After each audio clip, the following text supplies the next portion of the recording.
সকালে ব্রেকফাস্টে ছিল ম্যাগি খেয়ে আগে চলে যাই হেনা দিতে চুলে। আগের দিন ভিজিয়ে রেখেছিলাম, ওই হেনাটা ভালো করে চুলে মেখে দিয়েছি।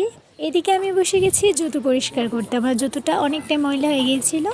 আর পাশের বাড়ির একজন আন্টি ওদের গাছের গাঁদা ফুল নিয়ে আসে আমাদের ঠাকুরকে দেওয়ার জন্য। আমরা প্রায়ই একজন আরেকজনকে ফুল দিয়ে থাকি। আর এরই মাঝে আমি একটা ডিম সিদ্ধ খেয়েছি, তারপর স্নান সেরে লাঞ্চ করে নিয়েছি সোজা। তারপর ছাদে গিয়ে দেখি এত এত কাপড়। পাশের বাড়ি ওরাও দিয়ে গিয়েছিল, কেন কি অনেক দিন পর রোদ উঠেছে। অ্যাকচুয়ালি আমি, মা, বাবা আর দাদু দিদা মিলে যাচ্ছি ভেলোরে ডাক্তার দেখানোর জন্য। তো আগে যাচ্ছি কলকাতায় আমাদের এক কাকার বাড়িতে, ওখানে একদিন স্টে করে তারপর ট্রেনে যাব ভেলোরে। আর এর জন্যে এত কাপড়ের মেলা। মা আর আমি গোছগাছ করতে শুরু করে দিয়েছি, আর এটা করতে অনেকটা সময় লেগে গেছে। তারপর সন্ধ্যেবেলার দিকে মা এদিকে মালপোয়া পিঠা করছিল। আমরা যাচ্ছি একজন জেঠুর বাড়িতে, তো মা বলল যাওয়ার আগে জেঠুর জন্য একটু নিয়ে যাবে।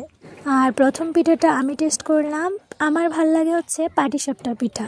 আর ঘরের এই অবস্থা। তো রেডি হয়ে বেরিয়ে গেছি জেঠুর বাড়িতে যাওয়ার জন্য। আর এদিকে মা এক পুটলা নিয়ে নিয়েছে, মানে পিঠে দিয়ে নিয়েছে ওদের জন্য। খুব একটা দূরে নয় ওদের বাড়ি, আমাদের বাড়ি থেকে 5-10 মিনিটের হাঁটা পথ। তো আমরা হেঁটেই চলে গেছি। আর এখানে জামা আমাদের চা সাথে যা যা ছিল নিয়ে এসেছে। So that's it for today, by.